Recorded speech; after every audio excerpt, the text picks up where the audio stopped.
Hola, ¿qué tal? Muy buenas tardes.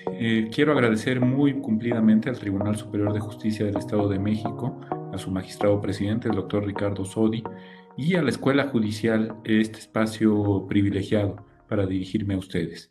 Al señor director, a la señora subdirectora, todo mi reconocimiento y desde luego a su espléndido equipo de trabajo.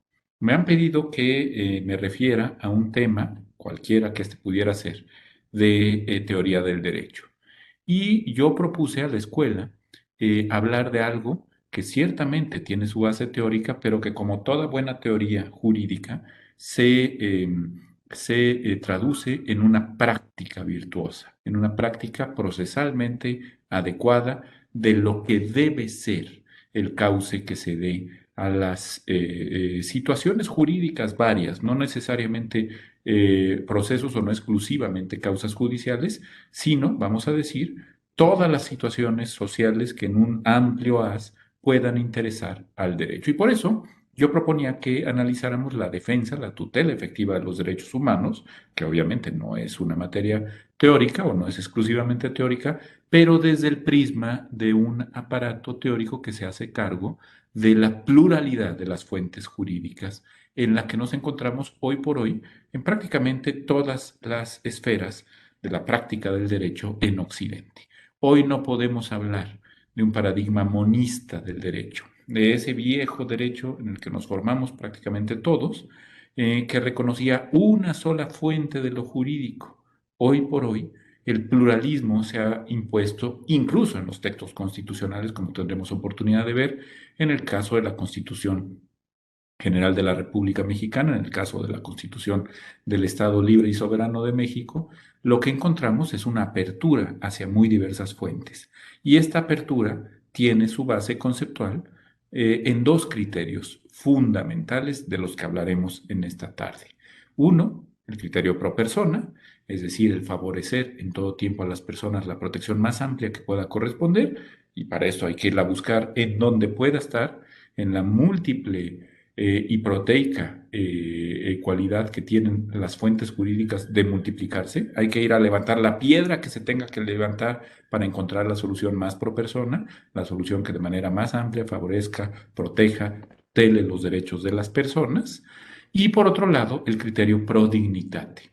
Y quisiera comenzar por aquí. El criterio que favorece la dignidad de las personas, la dignidad humana, por encima de cualquier otra motivación, por encima de cualquier otra consideración, por encima de cualquier otra posibilidad.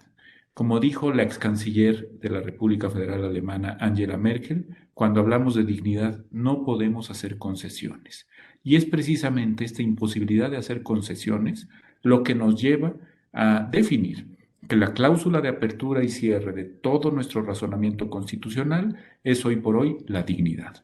La única razón de Estado en México es privilegiar la dignidad humana por encima, insisto, de cualquier otro tipo de consideraciones.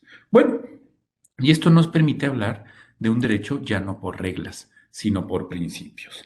El aparato teórico se ha modificado por completo, fundamentalmente, pero no solo, desde la reforma constitucional en materia de derechos humanos de 2011, y ha transitado de un derecho muy reglístico, codificado, en donde bastaba con abrir un prontuario, porque eso es un código, el Código Civil, el Código Penal, el Código de Comercio, la propia Constitución General de la República, bastaba con abrirla y favorecer alguna decisión meramente normativa, haciendo caso omiso muchas veces del espíritu de la legislación, de la ratio legis, de los principios o máximas que buscaban salvaguardarse con la aplicación de cada una de las normas en concreto y simplemente aplicando pues aquellos más o menos virtuosos mecanismos de interpretación legal, que no siempre jurídica, legal, interpretación que hacía prevalecer, por ejemplo, la norma especial por encima de la norma general, o bien la norma posterior por encima de la norma anterior, o bien la norma suprema por encima de las normas inferiores, en un paradigma que era, como ha dicho el juez Ferrayoli, paleopositivista, de un antiguo positivismo muy hartiano, muy kelseniano, con una pirámide normativa muy estricta, en donde realmente lo que importaba es qué norma encontraba un privilegio por hallarse por encima de otra en la pirámide normativa para ser aplicada a la supuesta solución de un caso concreto. El problema es que la generalización, la abstracción de estas normas, pues frecuentemente las imposibilitaban para hacer soluciones adecuadas, justas, que brindaran certeza jurídica a las situaciones que se presentaban en la realidad social. Y por eso, un país que sufría, como todavía sufre, porque esto no cambia de la noche a la mañana, un grave déficit de soluciones justicieras, de soluciones justas, incluso de un mínimo consenso en torno a lo que consideramos justo, más allá de lo meramente legal, pero un primer paso que se dio, además de la gran reforma antidiscriminación del año 2001, en lo que hoy es el quinto párrafo del artículo primero constitucional, como veremos, en la gran reforma al sistema de enjuiciamiento criminal de 2008, la mal llamada reforma de los juicios orales. Digo mal llamada porque fue mucho más allá de la mera oralidad. Es todo un cambio de sistema de enjuiciamiento en materia criminal, un sistema de enjuiciamiento que se torna cada vez más un sistema acusatorio, adversarial, con una serie de garantías para las partes y, por supuesto, en la gran reforma de derechos humanos del 10 de junio de 2011, que partió de varias cosas, primero que nada teóricas. Y en este prototipo de teorías que se enfrentaron a la hora de reformar el artículo primero de la Constitución General de la República, pues yo quisiera que ustedes tuvieran en consideración dos nombres fundamentales. Por un lado, el nombre de Hobbes, Thomas Hobbes, el nombre de Rousseau, Jean-Jacques Rousseau. ¿Por qué? Bueno, pues porque también ustedes Constitución General de la República, en sus términos originales de 1917, hablaba de garantías individuales, no de derechos humanos, que otorgaba el Estado mexicano. Es un reconocimiento de algo que está antes del Estado mexicano y que probablemente si el Estado mexicano llega a desaparecer, como toda obra humana, estará también después del Estado mexicano. Me refiero a los derechos humanos. Son pues preestatales. ¿Y qué tienen que ver Rousseau y Hobbes con esto? Bueno, el primer paradigma, el del otorgamiento de garantías, es un paradigma leviatanesco.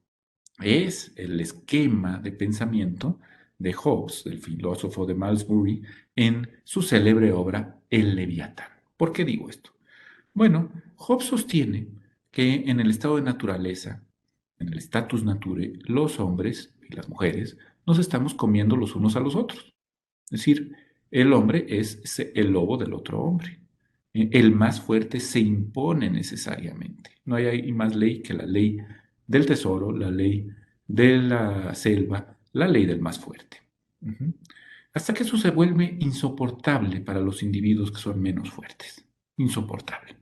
Pasa en todas las sociedades humanas. Uno puede ver en un kindergarten, por ejemplo, cómo el niño más fuerte, más poderoso o más chantajista o que hace más ruido se apropia de los bienes públicos, ¿no? Se apropia de la resbaladilla, se apropia del arenero, hasta que el resto de los niños, hartos de esta situación de opresión, van con una entidad a la que le reconocen una autoridad superior, por ejemplo, la profesora, y le dicen, oiga, profesora, por favor, permítanos ya ponga disciplina, permítanos a todos utilizar la resbaladilla o el columpio o la cuerda o el arenero para que ya vivamos todos en plenitud de igualdad en el acceso a los bienes públicos. Y bueno, pues por supuesto, la maestra dice, claro que voy a poner orden, va y quita al niño abusivo del arenero, lo saca para que los demás puedan ingresar en un orden muy claro, una fila india, por ejemplo, a disfrutar de esos bienes que supuestamente son de todos. Pero a cambio les pide algo. A cambio les pide una totalidad de la autorización y de la representación. Dame absolutamente todo el poder y no me lo revoques jamás. Yo te represento para siempre, a ti, individuo que suscribiste conmigo un pacto de sujeción, y además esa autorización, que no es revocable, me permitirá hacer contigo lo necesario para mantener en seguridad el goce igual, común, plural, de los bienes públicos. Así es que los niños y las niñas ya cedieron todo su poder en favor de una entidad que ya habrán adivinado ustedes, no se llama profesora, sino que se llama Leviatán. El Leviatán es este monstruo bíblico que aparece en el libro de Job, en el Antiguo Testamento, y que a Hobbes le pareció pues muy plástico para desarrollar su idea. Yo suscribo contigo un pacto subyeccionis, un pacto de sujeción. Te sujeto del cuello y ya no te voy a soltar nunca, con tal de brindarte seguridad. Te voy a pedir que me autorices en plenitud y que nunca me revoques esa autorización para que yo te otorgue seguridad. Y ya no hay vuelta atrás. Cuando la Constitución mexicana en 1917 establece que el Estado mexicano nos otorga, nos concede graciosamente las garantías individuales, porque ni siquiera habla de derechos fundamentales, lo que nos está diciendo es que es un leviatán, que el día que quiera nos revoca esa concesión y nos impone nuevas cargas, y que no podemos nosotros jamás rebelarnos contra este pacto de sujeción. Muy distinto es el paradigma que actualmente tiene desde 2011 la Constitución mexicana en el primer párrafo del artículo primero y el consecuente de la Constitución del Estado de México, por cuanto que parte de una base no jovesiana, sino rusoniana. En la República Mexicana, todo individuo goza de los derechos humanos que esta Constitución reconoce. Ese es Rousseau en estado químicamente puro, porque el estado de naturaleza rusoniano es completamente distinto al estado de naturaleza jovesiano, a este Homo homini lupus del que les hablaba. En el caso de Rousseau, al contrario, en el estado de naturaleza, todos gozamos de nuestra calidad de buenos salvajes.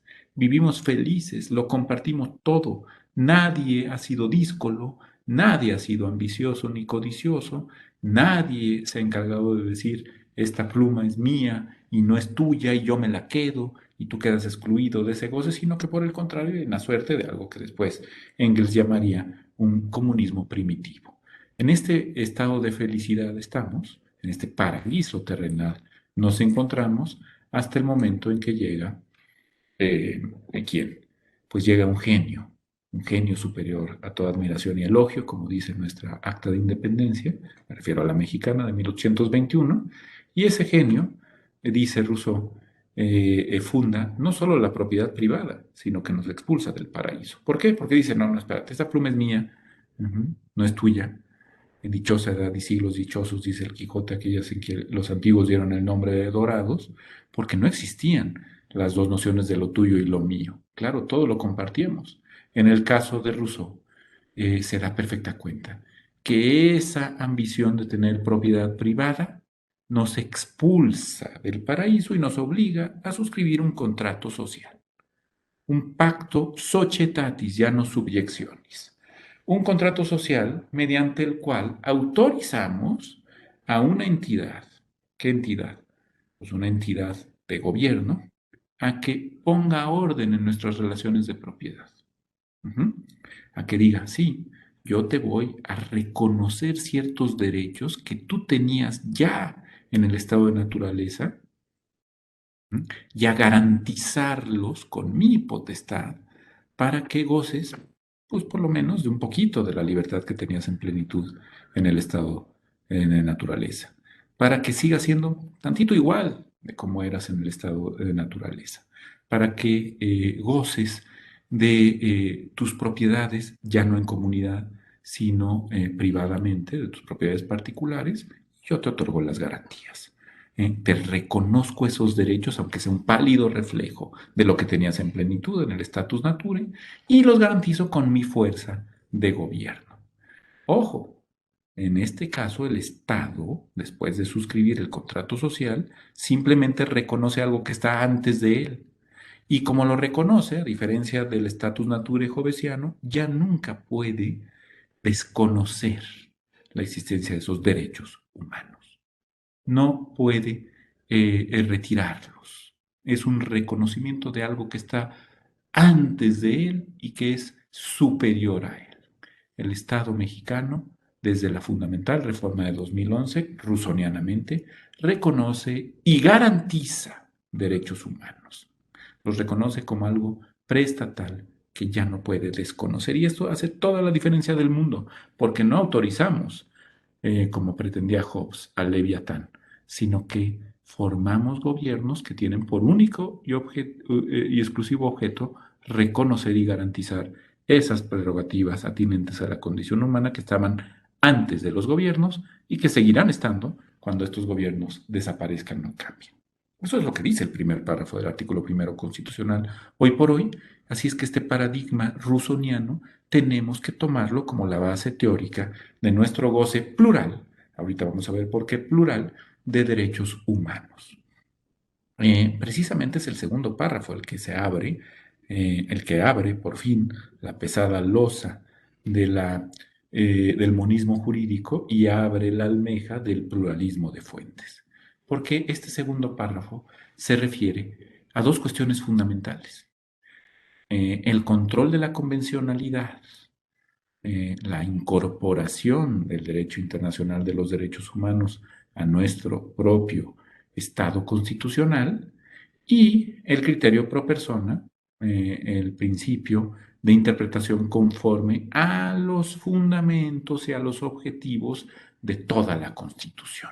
Es decir, a la razón de ser, a la identidad de la Constitución General de la República. ¿Cómo está esto? Bueno, antes se decía, pueden ustedes leer el artículo 133 constitucional, que todavía está redactado en términos que pueden interpretarse piramidales, que tenemos una ley suprema de la Unión de los Estados Mexicanos, que esta ley suprema está integrada por la Constitución, por las leyes del Congreso de la Unión que emanen de ellas y por los tratados de ella, perdón, y por los tratados internacionales que se suscriban de conformidad con la propia Constitución General de la República. No me meto en el lío de si esto fue una buena o una mala traducción del artículo correspondiente de la Constitución de Filadelfia. Esto ha estado ampliamente explorado y probado por el doctor Manuel González Oropesa. No me interesa ahorita discutir eso, sino poner el acento en que este artículo 133, si se le interpreta piramidalmente, dice cosas muy distintas al segundo párrafo del artículo primero, que parece colocar las diversas fuentes del derecho en un plano horizontal, en un plano de igualdad. Ya no tenemos la pirámide, ya no nos importa qué norma está encima de qué norma, sino que comenzamos a ver al derecho por principios. Es decir, ¿cómo logramos una interpretación armónica que primero favorezca a las personas la protección más amplia que en derecho corresponda, criterio pro persona, se interprete conforme a las finalidades, a los objetivos armónicos de todo el ordenamiento constitucional y se abra a la pluralidad de fuentes, es decir, a los principios humanitarios? Vean ustedes la actual crisis de Ucrania, por ejemplo, a los principios de jus cogens, de derecho imperativo de los derechos humanos, y por supuesto a los que se deriven de los tratados y convenciones internacionales que ha suscrito el Estado mexicano. Como ustedes pueden ver, se le dio una vuelta de muchísimos grados, de 180 grados, a la forma en que nos acercábamos a la solución de los problemas jurídicos. Hoy por hoy no nos podemos quedar con un criterio monista, meramente normativista, sino que tenemos que apelar a un derecho por principios. Y lo tenemos que hacer a través de un control que no es solo de constitucionalidad, sino que, como previó y en cierto modo discurrió e inventó originalísimamente un gran jurista mexicano, presidente que fuera de la Corte Interamericana de los Derechos Humanos, el doctor Sergio García Ramírez, eh, el control de la convencionalidad es obligatorio hoy por hoy para todos los operadores jurídicos en el Estado mexicano. No crean ustedes que nada más para los juzgadores, no, para todos los operadores jurídicos, para los agentes del Ministerio Público, para los peritos, para los notarios públicos, para las juezas o jueces, por supuesto, para las magistradas, magistrados, para ministras y ministros de la Suprema Corte, para los administradores, no solo de juzgados, sino en general, más ampliamente, todos los administradores públicos, los legisladores, las legisladoras están obligadas por el control de la convencionalidad. No solamente preocuparse porque las normas de la legislación secundaria sean constitucionales, es decir, se expidan conforme al texto de la Constitución General de la República, incluso la Constitución de los estados del país, no, sino que también respeten, y también las soluciones jurídicas que se den en sede judicial respeten las obligaciones principialistas, las máximas de operación, los criterios de optimización de principios, como ha dicho Gustavo Zagrebelsky, otro gran juez constitucional, nada más que el presidente de la Corte Constitucional Italiana, la maximización de la operación de los principios conforme a las obligaciones que de manera convencional, voluntaria, o bien impuesta por el derecho internacional de los derechos humanos, por el derecho humanitario, por el derecho de la guerra, etcétera, etcétera, tenga el Estado mexicano.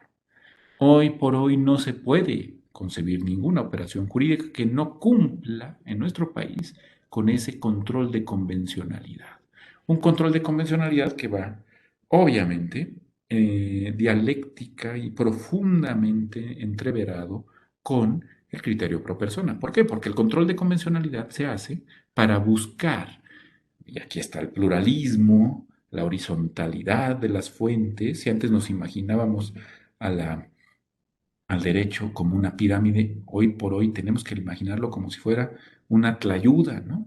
Estas oaxaqueñas, que a veces nos achacan a los mexiquenses, pero aquí se llaman de otra forma, como ustedes saben mejor que yo. Es una especie de sope, de tlacoyo, ¿no? Un panásimo sin levadura, en donde podemos encontrar en términos estrictamente iguales dentro de la tlayuda la solución que de manera más amplia proteja los derechos de las personas y que esta solución pase el control de la convencionalidad.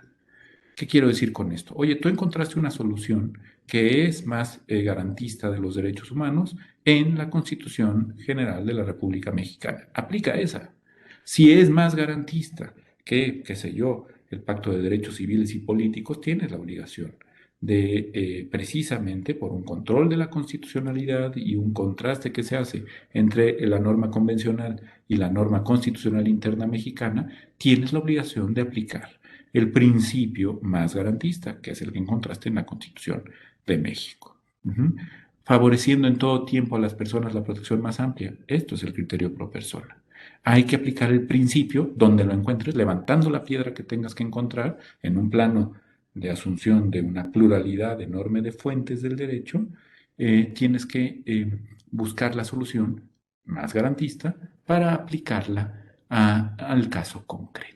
Y por eso se ha vuelto tan apasionante nuestra carrera. Ahora sí que hay que estudiar y estudiar muchísimo. No basta con abrir el recetario, el prontuario, el código, encontrar la solución que está por encima de las otras soluciones y lavarnos las manos. No, hoy por hoy tenemos que encontrar la solución más garantista, ergo más justa, que mejor, de manera más cabal, proteja y garantice los derechos humanos, y para eso tenemos que hacer toda una labor de investigación sobre un sistema de fuentes cada vez más rico. Ese es el criterio pro persona. En eso consiste el control de la convencionalidad y tenemos que vincularlo a una interpretación conforme, ¿conforme a qué? Pues conforme a los objetivos del ordenamiento, a las máximas o principios que se irradian sobre todo el ordenamiento mexicano, o sobre esa pluralidad de ordenamientos que constituyen la República Federal Mexicana, para que a partir de esta irradiación, como dice otro gran jurista italiano, Manlio Bellomo, ese ius comune de los derechos humanos se traduzca en legitimidad para la iura propia, para los derechos, en particular para las soluciones que demos en particular en sede local a los problemas que surjan de la realidad social. Como verán, ya no podemos ver al derecho en términos piramidales, sino que tenemos una irradiación de principios que le otorgan legitimidad, o en el caso de que violen estos principios, le restan legitimidad a las soluciones jurídicas en concreto, ya sea en sede legislativa, en sede administrativa o en sede, por supuesto, jurisdiccional. Bueno, allí está el derecho por principios, allí está la pluralidad de fuentes. Tenemos un problema mayúsculo aquí, que es el del bloque de constitucionalidad, porque está muy claro, si la solución es más garantista en el tratado, en el Pacto de San José, por ejemplo, ¿no? En la Convención Americana de Derechos Humanos, que en la Constitución General de la República, pues tengo que optar por la solución de la Convención Americana. Pero ¿qué pasa si hay una solución más garantista en la Constitución del Estado Libre y Soberano de México, ¿no? O en el reglamento de tránsito de un municipio que se llame, qué sé yo, Temixco. Ujú. Es más garantista, pero el segundo párrafo parece que solo se refiere a los tratados y convenciones que ha suscrito el Estado mexicano y a la Constitución General de la República. ¿Puedo o no aplicar un criterio local cuando sea un criterio más pro persona? Y mi opinión es que sí, y en esto estoy en franca minoría en la doctrina, lo sé. Los tribunales no han fallado en favor, nunca, hasta que yo sepa, en favor de una solución como la que yo les voy a proponer, pero les ruego que lo vinculen con el quinto párrafo. Nos vamos a brincar de momento dos párrafos del artículo primero y que vinculen con el quinto párrafo este principio pro dignitate o criterio pro dignitate, esta dignidad de la que no se pueden hacer concesiones, como decía Angela Merkel, y tratemos de colocar el criterio pro dignitate a la hora de analizar si podemos aplicar o no la Constitución del Estado de México por encima de la Constitución General de la República o del Pacto de San José.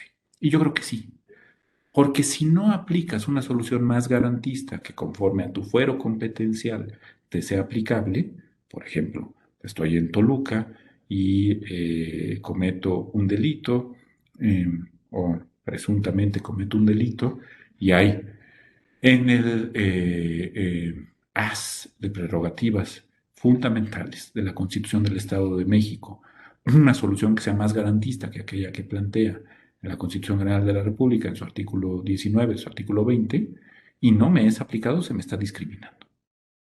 Yo tenía derecho a la aplicación de la solución más pro persona que se encuentra, insisto, en la regulación del proceso penal que realice la Constitución del Estado de México y no me la aplicaste. Y eso es discriminatorio.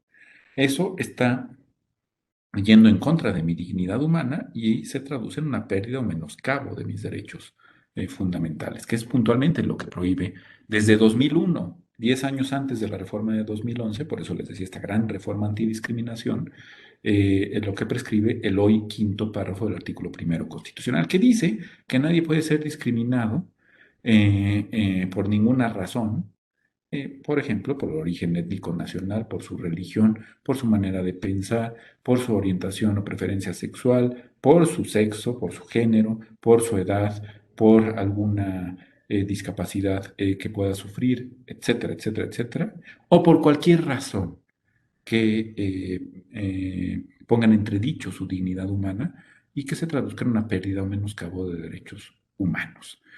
Bastaba con decir esto último, ¿eh? ¿Para qué te haces todo el listado si es un listado numerus apertus, ¿no? Está abierto. Cualquier discriminación que sea antidignitatem, cualquier discriminación que sea negativa porque se traduzca en pérdida o menoscabo de derechos humanos está prohibida hoy por hoy en el Estado mexicano.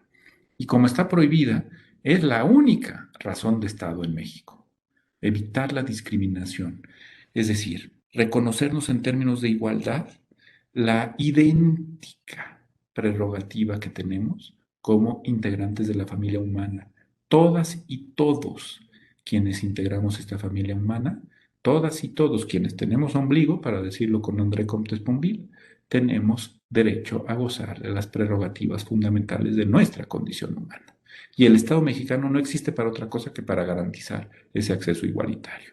Luego, entonces, si no me aplica la solución pro persona, que de manera más amplia protege mis derechos, que está en la Constitución del Estado en donde yo me encuentro y en donde, por ejemplo, cometí un presunto delito, me estás discriminando. Y eso se traduce en una reducción, en una ralentización de mis derechos fundamentales, lo cual es contrario a la razón de ser, a la razón de Estado en la República Mexicana. ¿Se dan cuenta cómo precisamente por el criterio pro dignitate es que abrimos nuestro sistema de fuentes no solo a los tratados, a convenciones, que haya suscrito el Estado mexicano, no solo a la Constitución General de la República, sino también a las normas locales?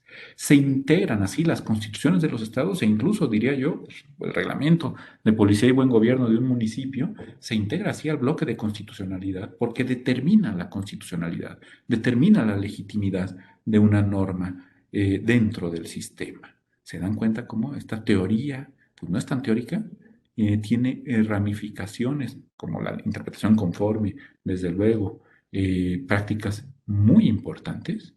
Bueno, ese fue el quinto párrafo. Única razón de Estado en México, la protección de la dignidad de todas y de todos en idéntica consideración de su condición humana. Si esto lo vinculamos con el segundo párrafo, pues tenemos un derecho por principios muy claro que se vincula con el Estado constitucional y democrático de derecho, porque lo que se tiene que hacer a través del control de la constitucionalidad y del control de la convencionalidad es asegurarnos de que los principios se irradien adecuadamente hacia las normas que operan en la base del ordenamiento, los principios de derechos humanos. Y a eso es a lo que se refiere el tercer párrafo. Nos regresamos un momentito al tercer párrafo del artículo primero constitucional, porque el tercer párrafo es la clave, así como el quinto párrafo es la cláusula de apertura y cierre de todo razonamiento constitucional, yo diría jurídico, hoy por hoy en nuestro país. No discrimines a nadie, en eso se reduce, se resume la ley en nuestro país, el ordenamiento constitucional. No discrimines a nadie de manera negativa. Pues así también el tercer párrafo es la clave que nos permite saber a qué haz de prerrogativas humanas le podemos aplicar el derecho por principios. Y este haz de prerrogativas humanas son precisamente los derechos humanos, lo que antes se llamaba equivocadamente garantías individuales. Y digo equivocadamente con Ferrajoli. Luigi Ferrajoli ha dicho, la primera base de un Estado constitucional y democrático de derecho, el primer fundamento es distinguir entre los derechos fundamentales, atinentes a la condición humana, por ende universales, y sus debidas garantías. Porque de nada te sirve proclamar muchos derechos, como pasó en nuestro país durante muchísimo tiempo, como en América Latina ha pasado durante muchos siglos, si no tienes las garantías procesales, orgánicas, de acceso a la justicia, etcétera, suficientes para tutelar que efectivamente se presente un goce de estos derechos o prerrogativas fundamentales.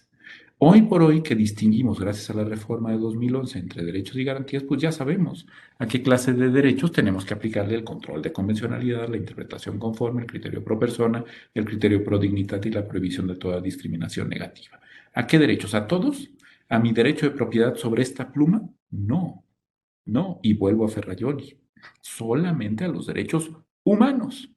¿Y cuáles son los derechos humanos? Bueno, pues mire usted, mi derecho a ser propietario de esta pluma no es un derecho humano, es un derecho patrimonial, es un derecho de crédito. Alguien a quien yo le compré esta pluma me otorgó de manera sinalagmática, es decir, una obligación igual y opuesta, me otorgó el uso, goce y propiedad de la pluma. Y cuando yo la venda o disponga de ella mortis causa o la done, entonces habrá un derecho específico de propiedad sobre esta pluma que le corresponderá a otra persona. En cambio, mi libertad de expresión que estoy ejerciendo frente a ustedes, ese es un derecho universal, ese es un derecho humano, no es un derecho de crédito. Y la obligación del tercer párrafo que tenemos todas las funcionarias públicas de proteger, respetar, promover y garantizar los derechos humanos es una obligación que en principio de cuentas se aplica a los derechos universales, principio de universalidad. Vuelvo a Comte Sponville, tengo ombligo, luego entonces tengo derechos humanos que nadie me puede desconocer. No es el derecho particular de crédito u obligación vista desde el punto de vista del deudor de propiedad sobre esta pluma, no, es un derecho universal a mi libertad de expresión, a mi libertad de pensamiento, a mi libertad religiosa, al libre desarrollo de mi personalidad. Es un derecho universal, le corresponde a todos los seres humanos por el mero hecho de serlos. El sujeto de imputación de la norma jurídica es el ser humano. La prerrogativa es atinente a la condición humana, principio de universalidad. Hay que promover, garantizar, proteger, respetar los derechos humanos, también de conformidad con su característica de derechos inenajenables. No me puedo deshacer de ellos. Y esto se vincula con el principio de progresividad. Digo socarronamente, es la ley de lo caído, caído. Una vez conquistado un derecho humano, yo no me puedo deshacer de ese derecho humano. Una vez que tengo una prerrogativa fundamental, no la puedo vender o transmitir mortis causa o a título gratuito, lo que ustedes digan. No, yo no me puedo deshacer de mi libertad de trabajo y vendérselas a ustedes, ¿no? Puedo permitir que me contraten para que mi fuerza laboral esté al servicio de ustedes, pero eso es muy distinto. Yo no les estoy diciendo, toma mi libertad de trabajo, te la regalo y me quedo sin ella, como venderle el alma al diablo, como el doctor Fausto. No, no puedo hacer eso. Ujú. Son inenajenables. En cambio, mi derecho de propiedad sobre esta pluma es por naturaleza alienable. Me puedo deshacer de la pluma. Esto es evidente, ¿verdad? El principio de no regresividad o principio de progresividad implica precisamente que una vez que tengo una prerrogativa fundamental, ya nada ni nadie me la puede quitar. Incluso algunas de ellas ni con la muerte de la persona se pueden ralentizar, se pueden obviar, se pueden vulnerar. Entonces tenemos principio de universalidad, principio de progresividad, derechos A universales, B inenajenables, C incondicionados. Esto es importantísimo de entender. No hay ningún sinalagma, esta palabreja de abogados, ¿verdad? No hay ningún sinalagma, ninguna relación dialéctica entre cumplir una obligación fundamental y gozar de derechos fundamentales. No es cierto, yo no tengo que pagar impuestos para tener derecho al debido proceso, por ejemplo. Me van a meter a la cárcel, pero que me tienen que meter a la cárcel conforme un debido procesamiento de la causa penal tributaria que me sea incoada. Ujú. Porque yo no tengo que cumplir con ningún deber fundamental, ni ir a votar en las elecciones, ni no cometer delitos, ni pagar impuestos, ni nada. Ujú. Yo no tengo que cumplir con ningún deber fundamental para que mis derechos fundamentales permanezcan intactos. Tienen que ver con mi condición humana y a menos que me nieguen la condición humana porque me he convertido en un delincuente, por ejemplo, a menos que eso ocurra, derecho penal del enemigo, tan llevado y traído, a menos que esto ocurra, yo gozo íntegramente de mis derechos fundamentales. Íntegramente.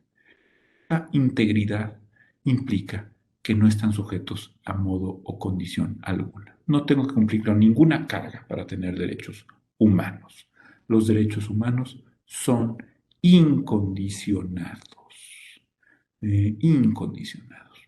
Nada tengo que hacer para gozar de derechos fundamentales. Y por otro lado, son fundamentales. Es una verdad de perogrullo, ¿verdad? Los derechos humanos, estos que se abren a un derecho por principios y una gran pluralidad de fuentes, horizontalmente colocadas, son fundamentales porque de ellos derivan otros derechos. Principio de cuentas, la vida, el derecho a la vida, ¿verdad? El reconocimiento de la dignidad humana, el debido proceso de las causas, pues son derechos fundamentales, son derechos capitales, porque de estos derechos fundamentales o capitales se derivan otros más.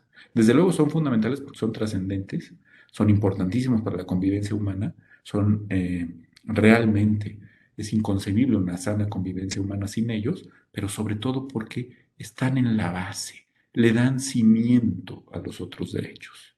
De mi debido proceso se deriva la garantía fundamental de mi derecho a la propiedad. Sin debido proceso, muy probablemente ninguna propiedad podría gozar de certeza en un Estado de supuesto derecho, un Estado de leyes. Tiene que haber un adecuado procesamiento de las causas para que gocemos de la libertad, para que gocemos de nuestro patrimonio, para que gocemos de la igualdad evidente que tenemos los unos con las otras con los unos. ¿Verdad? Principios, pues, de universalidad, de progresividad, pero también de indivisibilidad. Los derechos humanos se tienen completitos o no se tienen en absoluto. Esto es como estar embarazada, no puedes estar medio embarazada, ¿verdad? O lo estás plenamente o no lo estás. Ujú. Si gozas nada más tantito derecho de libertad de expresión, no estás gozando de la libertad de expresión. Y son interdependientes, principio de interdependencia. Ujú. Son interdependientes. Ujú. ¿Cómo que son interdependientes? Sí, la libertad de expresión deriva de la libertad de pensamiento. ¿Mm? Prácticamente todos los derechos, como ya hemos visto, derivan del derecho al debido proceso.